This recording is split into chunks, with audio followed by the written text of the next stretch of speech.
was the Fresh Prince. I was like, okay, he's cool, you know? But I was like, not the guy for me. What's going on, everyone? Welcome to the Behavioral Arts. My name is Spidey and I use my degree in sociology and psychology, my certifications in criminal interrogation and body language analysis, and over 10 years experience as an award-winning mentalist to teach people behavioral analysis and practical psychology on stages and television shows all over the world. This week, we are continuing our journey analyzing Jada Pinkett Smith on her book tour promoting her new book, Worthy. And last week we did a video where we looked at some of the interviews that she did, but there's another interview that a lot of you requested with good reason, and it's the interview she did on the podcast Diary of a CEO. One of the reasons I think a lot of you requested that specific interview is because the host, Steven, is really good at what he does. We talk on the channel a lot about great interview technique, and he applies pretty much everything we ever talked about.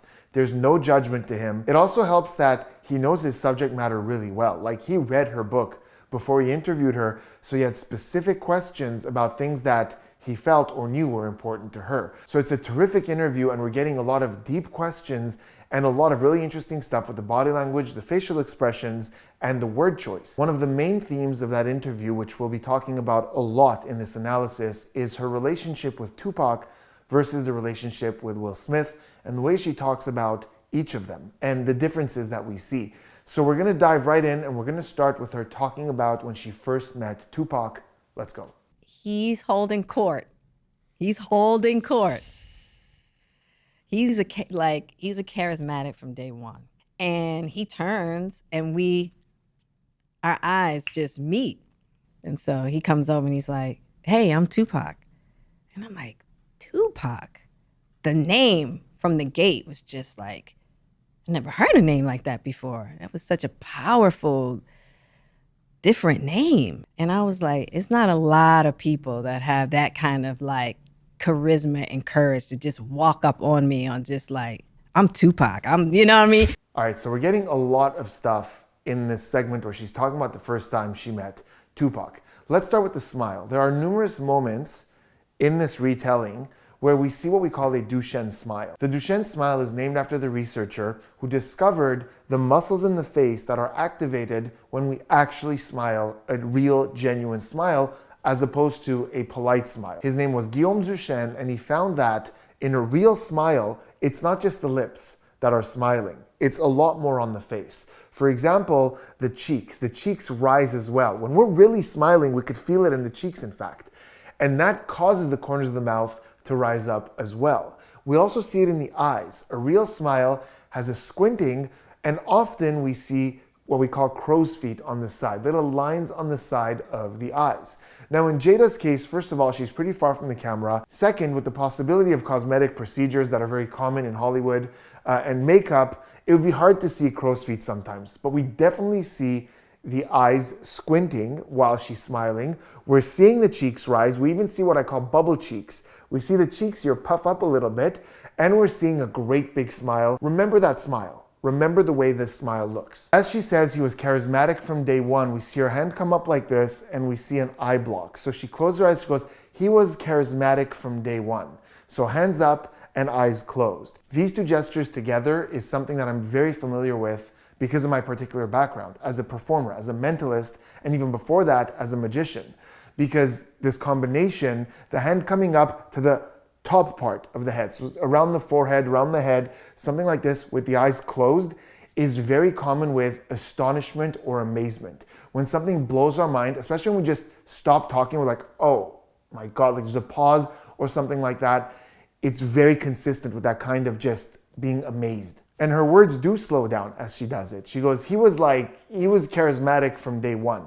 She's searching for those words. She's literally mind blown. I've actually always loved the term mind blown. It's a word we hear a lot in magic, mentalism, and I like it a lot because there's actually some truth to that.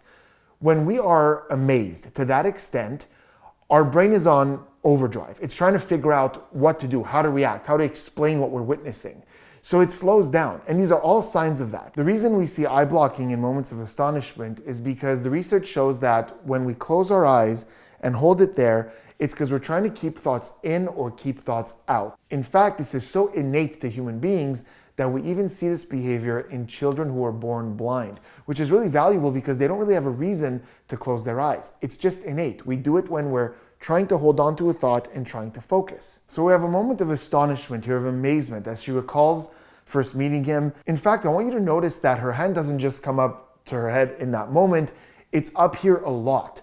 She's gesturing or illustrating a lot with her hands as she talks about this. She's coming to life. And illustrators are something that we use to accentuate what we're saying, but when we're really passionate about something, those illustrators come alive. So again, make note of that. Then when she talks about his name, Tupac, the name, and we see something that's very common for Jada. We talked a lot about this in last week's video, where Jada emphasizes a lot with her eyebrows and her eyes.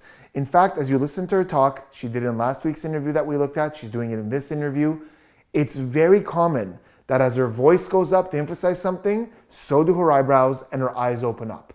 So this is very often synced, and she emphasizes this way, and she wouldn't be the only one. Using the eyebrows to emphasize points is very common, and the research shows that when we're giving someone directions, we often raise the eyebrows when the important part of the instruction is about to come up. If we pay attention to what she's saying, the words, we hear her say that it's not a lot of people who have that kind of charisma or courage.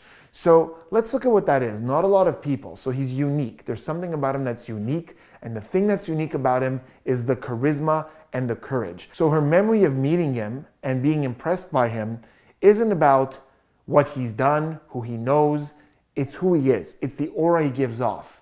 It's this courage he has to come talk to her, this charisma that he gives off. And this is something that she hasn't commonly experienced before. We definitely had this beautiful closeness that was really intimate, but never physically intimate. A lot of emotional intimacy, a lot of intellectual intimacy. He would speak for the community, and then at points of his career, he would speak from that really intimate place of woundedness. Dear mama. Yeah. You know, that so many of us related to. Nobody was speaking to us in that way. That could go from ambitions of a writer to shed so many tears to a soldier story. Come on. Now as she shifts from talking about first meeting him and that excitement that she felt, she's talking about his work and what his work meant to her. And we're seeing it being communicated significantly differently. First of all, the tone is lower, she's talking more calmly, and the illustrators are much, much smaller. She's barely moving, there's a couple of hand gestures there, but we don't have these big, grandiose gestures anymore of excitement and astonishment. At some point, we even have an inwards turtling gesture, what we call turtling. When she talks about how intimate his words could be, we see her hands come inwards like this towards her chest, and we see the neck and the shoulders close in like this. So turtling is something that we do when we're feeling vulnerable or defensive. We close in. It's called turtling because, when a turtle wants to defend itself, it just retreats into its shell. So we do the same as well. We protect our vital organs. So in that moment, as she talks about his work, there's a vulnerability, but it also contrasts nicely with a lot of head tilting as she's talking about him. And head tilting is something that we do when we're comfortable. Now, I have to give a caveat with this because I don't want it to be misinterpreted. I'm not saying that head tilting only means comfort. It can mean a lot of other things. Some people, when they're skeptical, they head tilt. Some people, when they're sympathizing, they head tilt. But we don't head tilt when we're uncomfortable, when we're stressed. In stressful situations, we almost never see head tilting because it's very vulnerable. It exposes a part of the neck. So in the same way that we close up to defend ourselves when we're turtling, because we're very aware of how sensitive this area of the body is, when we're comfortable, when we're connecting with someone, we often see this kind of head tilt. In fact, in Jada's case, at the Oscars, we saw her while she was listening to Chris Rock's set with the head tilt. She was listening, and when that joke hit, the joke, we saw her go from head tilt to straightening up like this. So we've seen a moment where she shifted from, generally feeling comfortable to feeling defensive, and we saw her in that exact moment straighten that head out. So it's quite consistent for her that head tilt is comfortable. When she talks about his work, she's using words like, nobody spoke to us that way. He spoke to the community. She's listing the songs that spoke to her and ending it with a come on. she's very familiar with his work and the meaning of his work, and it spoke to her. So not just in her gestures, but also in her words, we're getting a lot of clues that this went beyond a friendship or an acquaintance or whatever you want to call it, and she was a fan of his work. And she had respect for his work. Respect. Put a pin in that. The other interesting thing about the way she talks about Tupac is she puts a lot of importance on this intellectual and emotional closeness that they had. And the interesting thing about that is that nobody can deny that, right? If her story was how they were always together or that there was a physical relationship, anybody who was around at the time can deny that and go, no, I was around, that's not true, that didn't happen. But when you say that we understood each other in ways that nobody else can, and we had a really strong emotional connection, nobody can really verify or deny that in any way. By the way, that doesn't in any way indicate for a fact whether what she's saying is truthful or deceptive at all. All I'm saying is the relationship that they have seems to be one that only she can convey, only she can talk about. And she's using that throughout the interview to plug the book and say, you can learn more about this in the book. Okay, so now we've looked at some footage of her talking about Tupac, and there's much more in the full interview. I'll leave a link in the description. You guys can go check it out. But now we're gonna move on and listen to her talk about Will and see what's different, what's the same, and what does it mean? What could it suggest? But before we do me a huge favor, hit that subscribe button, turn those notifications on for more behavioral analysis and practical psychology content. And for regular viewers who want to encourage the channel, I will leave a link in the description where you can learn more about memberships and how you can join. Oh, and I should also mention this as well. This Saturday night, I will be hosting a live stream right here on the channel with my friend Rob from Law & Lumber, who a lot of you know from the channel. He's a lawyer, he's a legal analyst, and he's been looking at the Take Care of Maya trial, which is this huge trial involving Johns Hopkins Children's Hospital. And he's asked me to come in and look at some of the testimony. So we're doing a combined live stream. It'll be on both channels. I'm not exactly sure what time it'll be at, but keep an eye on either his channel, Law & Lumber, or mine, and we're going live on Saturday. So I hope to see you guys there. It's going to be a lot of fun. Come hang out. It's going to be awesome. I think of Will Smith. I think charismatic. He's a good-looking guy. Yeah. You didn't seem to think that. When No. No, not at first. Yeah. What did you think at first? I mean, he was the Fresh Prince. I was like, okay, he's cool, you know. But I was like, not the guy for me. He didn't seem deep. And I talk about this in the book. Yeah, don't judge a book by its cover. That's what Will Smith taught me. It was like not to judge a book by its cover. And I learned that, you know, years later when we had an opportunity to have, you know, we had a mutual friend. And so we were able to share some time at Jerry's Deli. One of the things that you described seeing in him was someone who was quite adamant in taking over the world. Yeah, he was so ambitious, you know, and in such a beautiful way. He had big dreams, and he was so joyful. He was really joyful, but grounded, and he was really intelligent. So he's what you call, you know, he could go from the hood to the White House and everywhere in between, right? And I always find people like that fascinating. Okay, so quite the difference there when she's talking about meeting Will. And we're going to talk about how it's not necessarily the worst thing in the world, but let's talk about what these differences are first. So first of all, there's a micro expression of contempt right in the beginning. When she's talking about first meeting him and he asks, you know, what did you think? She goes, I was like, okay, he's cool. Right after okay, it's very, very fast and very small, but she flashes contempt on the left side of her face. So I'll play the clip for you a couple of times after we talk about what we're looking for, because it's really fast. Like, it's almost like you feel it, but it's so hard to pause it on that moment. So contempt is one of the universal facial expressions. In other words, it's one of the expressions that anywhere in the world, studies have shown that people recognize it as meaning the same thing. Regardless of culture, regardless of upbringing, these emotions are universal to humans. And contempt is one of them. And it's the only asymmetric one. It's the only one that we see on one side of the face. And it's usually characterized by a scrunching or a tension on one side of the mouth. So it could be like this or like this. And we often see it sometimes like this kind of side eye kind of thing.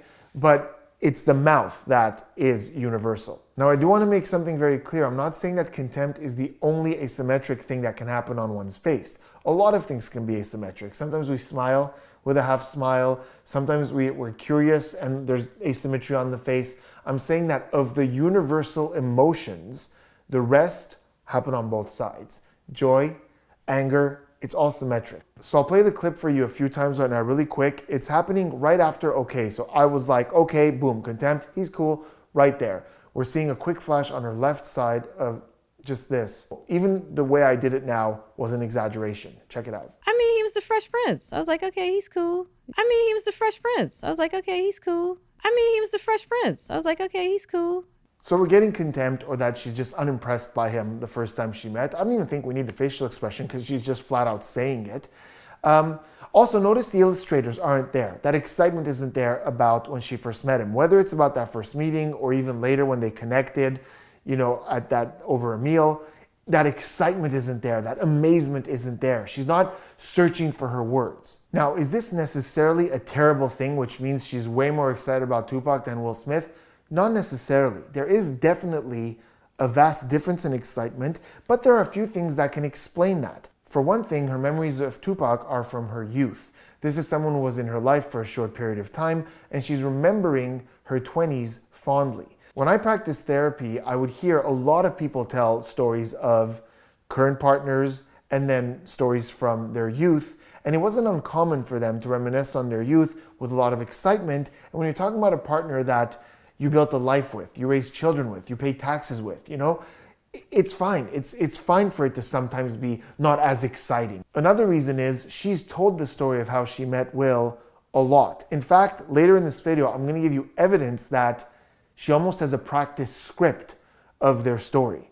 And she tells it the same way with the same words. So we'll look at that later, but that does play into this because I'm sure she's talked about how she knew Tupac, but for a very long time, you know, being with Will, it's a story she's had to tell again and again and again. And when we tell stories again and again and again, we tend to get a little desensitized towards them. So is it possible that she is and always has been more impressed, more amazed by Tupac, more excited? It's possible, but I don't want to rule out all the other explanations that could explain this shift. Namely the fact that, once again, familiarity does breed contempt. So when you've been familiar with someone for so long, it's kind of normal to tell the story in a little bit more monotonous tone. And the fact that this is a story she's told again and again and again, and would be a little more desensitized to it. There was something that she said that really caught my attention. She said, "Don't judge a book by its cover. That's what Will Smith taught me." And it's always so fascinating to me when I see people who are with celebrities on interviews and they use the person's full name. It's not natural. It's not habit for her to call him Will Smith. It's Will. It's been Will for decades. But she says Will Smith. And this to me is a testament to how aware Jada is that she's on these interviews and that these interviews are to promote. Because that's a great soundbite. You could just take that soundbite right out and use it to advertise this interview. So in this case, she's not talking about Will Smith, her husband. She's talking about Will Smith, the figure, right? That's why she's using the full name. It's Will Smith. He taught me this. Then she lists a bunch of genuine and personal compliments. So this looks like there's some thought behind it. You know, he had ambition, he had dreams, he was joyful but grounded. That's a really great, and I feel that that applies to Will Smith. You know, like when he was younger, that he had a lot of joy, but he was still grounded in his mission, in his ambition. He was intelligent. And she's describing these things. Again, we don't have those illustrators. It's not grandiose. It's not big. She's not amazed by this, but she's listing a bunch of things that she admires about him. And then at the end, she says that he had the capacity to go anywhere from the hood to the White House. And now we see a smile that's looking a lot more like a Duchenne smile than some of the other ones we saw up until this point in this segment, talking about Will Smith. This illustrator comes up again. So we're seeing this real big spike of joy when it comes to this capacity to go from the hood to the White House. And I really feel like that excitement regarding that doesn't play well to her critics. Because one of the things that she gets criticized for a lot is that her marriage to Will was transactional, that he can bring her places that she's trying to get to. And she herself came from humble means. So what she's describing there is literally what she wanted to do, is leave those humble means and go from the hood to the White House. So it's not a bad thing to admire that in someone, to admire their capacity to adapt to an environment, to be able to blend in to any social environment. It's a great thing to admire in your partner. It's just, given the specific criticism that she gets, it's just an odd look that that's where she came to life in talking about his capacity to go from here to here. It's just a little coincidental for me. But in terms of behavior, none of that really bothers me. For me, if I was her spouse, if I was Will Smith, the part that I think behaviorally would irritate me more than that other stuff is right in the beginning. When Steven says, I think, Will Smith, I think of Will Smith, I think of a charismatic, good-looking guy, and she barely acknowledges that. It's a quick yeah. It isn't a strong agreement. And then the moment he shifts it to say, well, you didn't seem to think that when you first met him, she jumps on that and elaborates on that. So the lack of excitement is one thing, but her knowing that she just talked about her first encounter with Tupac, and she knows how excited she got. She's aware of how she comes off on camera. I think it would have been nice to just give a little bit of value to that charisma, to that good looking. Of course he is. He's very charismatic, and of course he's good looking, but yeah, you're right. At first, I didn't see that because I saw this. Just give him a little bit of that same build up that you gave to your first meeting with Tupac, because in that comparison, it does feel like Will loses out, even if you're being genuine about that first encounter. After all, that's the truth, right? I wouldn't expect her to lie. She met him. She wasn't immediately taken by him. It took some time, so that's the truth. That's not the part I find undermining. It's just starting it off immediately by not even, barely acknowledging the positive and then going straight to the negative.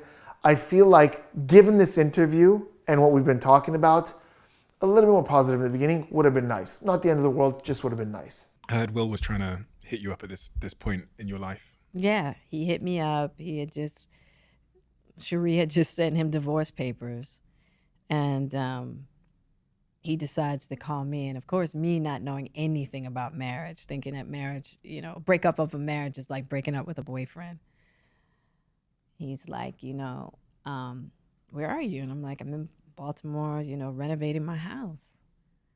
And he's like, are you seeing anybody? And I'm like, no. He's like, good, you seeing me now. And I was like, what? Once again, that kind of bold, approach. I was just like, oh, clutched my pearls a little bit. So he was like, call me when you get back to LA. So when I got back to LA, I called him and we went out on our first date. There's a really cool moment there behaviorally that a lot of things happen at the same time. And I may not be able to tell you exactly what it means or what she's thinking, but I could definitely tell you what it suggests, what type of thing. So it's right after she says that she thought that at the time, breakup of a marriage is like breaking up with a boyfriend. And immediately after boyfriend, we see a slow blink. So she slowly blinks as her head kicks back. Then when she opens her eyes, we see her eyes going upwards like this, almost in like a slow eye roll, as she takes a deep breath and backs up in her chair a little bit more like that. Take a look. Boyfriend. He's like, So the first thing we're seeing is postural retreat. So putting distance between us and whatever it is, the topic, the conversation, the person. When we back up from something, typically it suggests some sort of negative experience. Then we have the eye blocking. So once again, remember, eye blocking, either trying to keep something out or keep something in. Could be either one. So let's kind of put that on the side and see which way this seems to be going, to see where that eye block might be coming from. Then we have this upwards, slow kind of eye roll looking thing. And we've talked a lot about this gesture with Jada. In fact, in last week's analysis, I showed you that she herself talked about that eye roll and described it exactly in the same words that I used a year ago. So it's quite reliable with her that when she's irritated, when something's irritating her, something familiar is irritating her, we get this upwards eye thing. And she did it at the Oscars and she's doing it now. And a deep breath in the chest usually is associated with stress as well. When we're relaxed, usually we breathe into the belly and it's usually pretty silent. But when we're stressed, that breath usually comes a little bit higher up. So if we look at all this, we have this chest breathing, we have this eye roll of irritation, we have this postural retreat. That eye block is probably a negative experience as well. Because again, it happened at the Oscars just before that eye roll. Very, very similar. So something familiar is irritating her here, which is very strange because what she just said is that at the time she thought that breaking up a marriage is like breaking up with a boyfriend, which is a lot of specificity of like what she thought of marriage back then. So there's something going on beyond her telling us what she was thinking back then. There are really two possibilities the way I see it as to why we're seeing this cluster in that moment. The first is that she's saying with her body language, what the hell did I know back then? Like, boy, was I wrong. So like, you know, she's kind of eye rolling at herself and kind of, I've learned a lot since then. That is not the case. So there's a big possibility that that's what it is. This first theory kind of lines up with everything she's doing now with the book, or everything she's been saying in these interviews, in that Will and her had their hardships, and there were times where breaking up would have been easier or more comfortable, but they toughed it out. So maybe going through that, she's kind of thinking back to how she thought, you know, you could just walk away from a marriage before, but that's not the case. The second possibility is that this is a conversation or an argument that her and Will have had numerous times. The idea that breaking off a marriage is not the same as breaking off from a boyfriend. And what's interesting is her choice of words, because she's using the word boyfriend, but that doesn't apply to Will, because she's talking about Will's breakup here, Will's divorce. So it would stand to reason that she would say, and I thought, you know, him getting this divorce was like him breaking up with a girlfriend. That would be about him. It's not. She's saying boyfriend. She's talking about herself. So it's possible that they've disagreed or argued a lot on whether breaking up a marriage is like breaking up from a boyfriend or girlfriend. There's been some disagreements there. I don't know who was on what side, but in the way that this is coming up to where it's irritating her, it's very familiar. This topic is sensitive and it's familiar. It could also be a mix of the two. It could be she's come a long way since then, and now she argues about this and has a lot of heated conversations about it, and it's just a sensitive topic for her. And that's what she's just throwing it in there, and we're seeing this moment of annoyance with that topic. Let me know in the comments what you think. 1, 2, a combination, or is it something else? Is it something else that's familiar and irritating to her? Let me know in the comments. Earlier, I told you that I would prove that she tells her stories of how her and Will met the same way a lot. So here she said how, you know, he said, "Are you seeing anyone? You're seeing me now."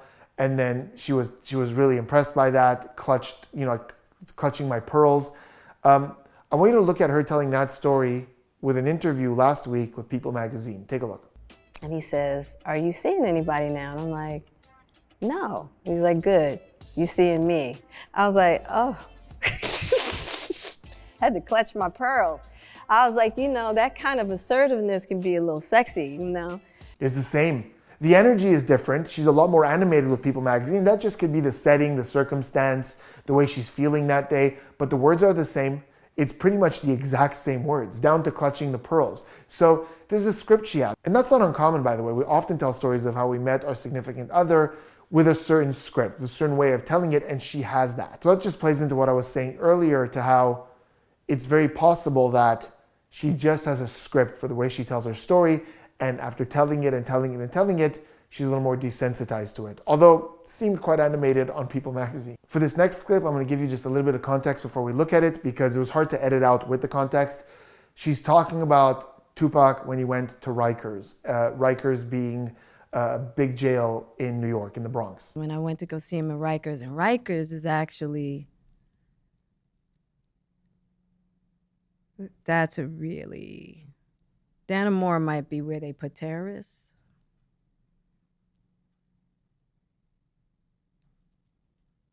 Rikers is like,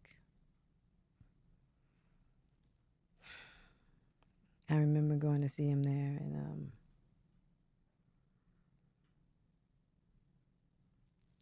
he was in such bad shape, you know. And Rikers,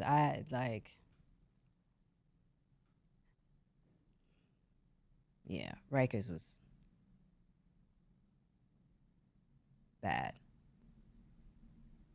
It feels like the emotion is still right on the surface with you when you think back to these moments in your life. So this is the point in the interview where there was a shift for me, where in terms of behavior, in terms of her mannerisms, We're no longer seeing those big grandiose gestures where she's playing to the camera and, get the book this and read the book that. And there was a shift. And we're going to continue to see a few more things along these lines. But in this moment, as she's talking about Rikers, we see a few things. First, before she even brings up the subject or gets into it, we see that eye block again. And in this case, it seems quite obvious that it's to keep something out, not to hold on to something. We also see the hand come up and do what we call neck guarding. So her hand is up in this area quite a bit. So again, when we're feeling vulnerable or defensive, we protect vital parts of the body, the neck being one of them. So in the same way that we might turtle, we also might clasp or defend or protect the neck. You'll also notice that there's all these pauses and her voice drops and she's mumbling and she's not articulate and she kind of to herself. And again, as an actress, as an entertainer, as someone who's really done the Hollywood thing, she knows this isn't good. This isn't a good look. That's kind of just long pauses and this muttering. The other thing that really caught my attention about this moment is that Stephen, the interviewer, notices this as well. So we have an excellent interviewer here. I mean, just the way this guy connects with his guest is incredible. And you can often tell about a person by the way the interviewer talks to them. A really great example that comes to mind is back when Savannah Guthrie interviewed Amber Heard after the trial.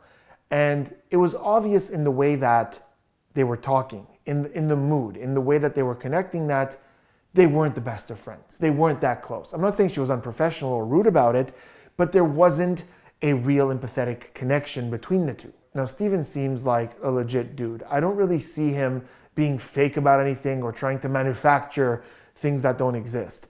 And he comments here that he says he feels that she's still affected by these emotions, and he's affected by the emotions. So at the very least, because we're not there, we're not in the room, we don't know what's going on. When those cameras stop, when she walks in, we don't know. But at the very least, there's something there that he's feeling deserves a second. Let's keep going because we're going to see a little bit more of this. Let's look at that before I talk about what all this behaviorally meant to me. Now, do you know why this is relevant? I do. Maxine and Tupac are both in that the same picture.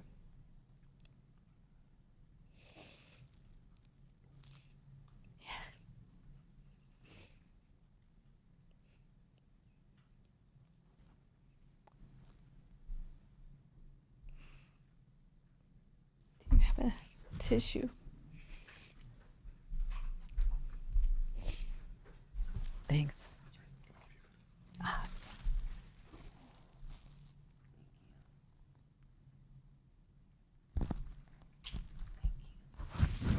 So I have historically been critical of Jada. My regular viewers know that. There have been some things that she's done that I wasn't a mega fan of. I very much disliked a lot of what was happening at the Red Table Talk between her and Will. And a lot of viewers or a lot of commenters, not just on this channel, talk about a lot of things she does that are self-serving. The word narcissist gets thrown around a lot. And I won't use it as a diagnosis, but as a personality, I think it's fair to say she's done quite a few things that were narcissistic. But I'm very passionate about staying objective and not polarized. That's a huge part of what I do. I don't like witch hunts, and I don't like to look at things from only one angle. I know that there are a lot of people who are going to look at content on certain individuals, Jada being one of them, and only look for the bad because they have these lenses on that say Jada is a massive narcissist and everything she does aligns with that. I think that's the opposite of analysis. I think behavioral analysis is about looking at people who tend to be fake and looking for those real moments, and looking at people who tend to be real and looking for those fake moments. When we don't do that, it's called arguing from a conclusion. I can prove to you right now how much arguing from a conclusion blinds us. So check it out. This will only take a couple of seconds. I'm gonna give you 5 seconds to scan the room you're in. Whatever room you're in, just scan the room. Look from one side to the other, 5 seconds, and count the number of red things that you see. It could be a big red couch or it could be a small red memory card, whatever it is, just scan the room. You have 5 seconds, start now. 5, 4, 3, 2, 1. Now there's obviously no right answer because you're each in a different room, but you should all have a number now, whether it's 2 or 5 or 10 or 8, whatever it is, a bunch of red things. So let me ask you this question. How many green things did you count? Probably none, right? Now you're looking around and like, oh, where's the green stuff? That's not the point. The point is, If we're only looking for red, we're only going to find red. And if we're only looking for bad, we're only going to see bad. So that was a pretty long rant to simply say we should look at each piece of information separately and not only look for supporting arguments for what we've already decided, because that's not analysis at all. That's huge bias, and it shows for me a lack of critical thinking. So in the scene we just looked at, I've seen a lot of people break down into tears. I've seen a lot of actors and actresses break down into tears. And there are certain things about this moment that would suggest that this is a real moment of sadness. Let's look at what those are. First, her initial reflex when the emotion hits is for her hand to come up and try to block it. Then after that point, we see two things with the lips where there's this scrunching to the side. It happens to the left, then it happens to the right.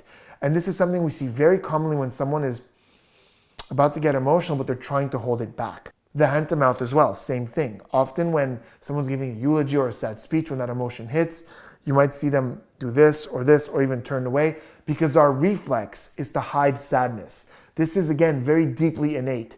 When sadness happens, sadness is vulnerability. And historically, it wasn't in our advantage to show vulnerability. So when sadness hits, we tend to hide it. It's an instant reflex. We've talked a lot about how when Amber Heard was on the stand during her trial, she displayed sadness.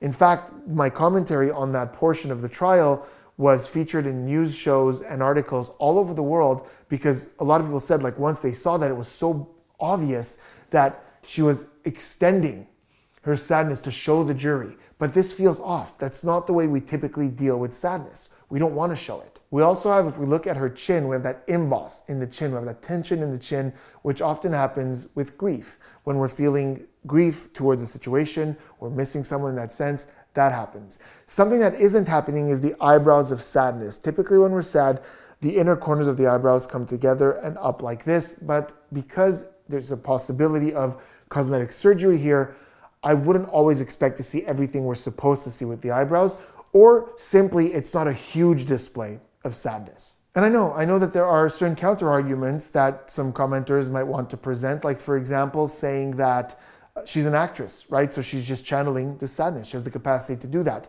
But this is what I do. I've analyzed actors and actresses pretty much my entire career. I've trained actors and actresses to be able to connect with certain emotions, and you'd be surprised. It's not that easy to just suddenly, boom, be sad all of a sudden. You know, when they're on set, the other actors, the direction, the atmosphere, the mood, it really contributes. Sitting in a podcast room like this, talking to someone, it's not necessarily that easy to just, boom, channel sadness. You might also say something like, yeah, well, she seems to be really, holding on to this sadness, as opposed to just like brushing it away and continuing. She seems to be holding on to it for the cameras. I wouldn't disagree. I'm not saying that she's not aware that this sadness is playing to her favor. It's very possible that she is, but the way she descended there, tried to hide it, the stuff, that she's doing with the mouth, trying to hold it back. And again, the way the interviewer, who seems to be a very empathetic guy, felt that, to me suggests that there's a real moment of sadness that we're seeing here in regards to the loss of her two friends. Was that the last time you spoke to him? That was the last time I spoke to him. That was the last time I spoke to him. And so that's the test I always have. I'm like, okay, you're in this beef with somebody. Will this beef matter on your deathbed? I bet you when you're on your deathbed, you're not going to think about whatever it is you're trying to accomplish and achieve. What do you think you're going to think about most when you're on your deathbed? How you were loved and how you loved, no? 100%. Okay. And even as I said it, I thought about Tupac and how you never know how long you've got left with someone. You don't know. First and foremost, those two clips were from two different parts of the interview, but because the message was so similar, I just mushed them together to talk about it. And I think it's such a great way to end the video, because it really relates to what I was saying earlier. And to add to that, we don't have to love someone or even like someone to find value in something that they might say. And I think that what was said right there was very valuable. And I agree. Look, I'm a behavioral analyst. I understand. Sometimes it sounds like what I'm doing is picking on people. I don't hate Jada. I don't care enough about her to invest hate into her. It takes a lot of effort to hate someone. Do I think that she's been unfair towards Will in their relationship? From what I've seen, yes. Do I think that Will should think a lot about the future of their relationship and seek help and talk to some loved ones? Again, from what I've seen, I don't know the details behind closed doors, but from what I've seen, yes. But at the end of the day, when I see moments like this, it reminds me that we all have a past. And sometimes that past is broken and difficult, and it has effects, and it damages people, and we're all just trying our best. By the way, if you dislike or you can't stand her, or you think she's this huge narcissist, that's fine. I respect that. You're entitled to your opinion. There could be things about her that remind you of negative experiences from your own life. I just wanted to be clear that when I'm analyzing her behaviors and I'm saying, oh, there might be something deceptive here, or she's changing her story, there's something a little manipulative there, that's just me doing what I do. I'm pointing out behaviors that raise a red flag in my head or make me ask more questions. That's it. I'm not taking a side. And as a behavioral analyst, it really shouldn't be any other way. I shouldn't be coming at this from one polarized opinion, because if I did, the videos might as well be titled Reasons I Hate Jada. And that's really not what I want to make this channel about. There are plenty of other YouTube channels where you could find that kind of thing. But for me, I'll always try to stay objective, and I just wanted to make that clear. But anyways, there it was. Quite a lot of behaviors, a lot of contrasting and comparing her two stories about Tupac, about Will. Some emotional moments there, a couple of rants from me. Let me know in the comments what you thought, and I will see you on Saturday and then on the next video next week.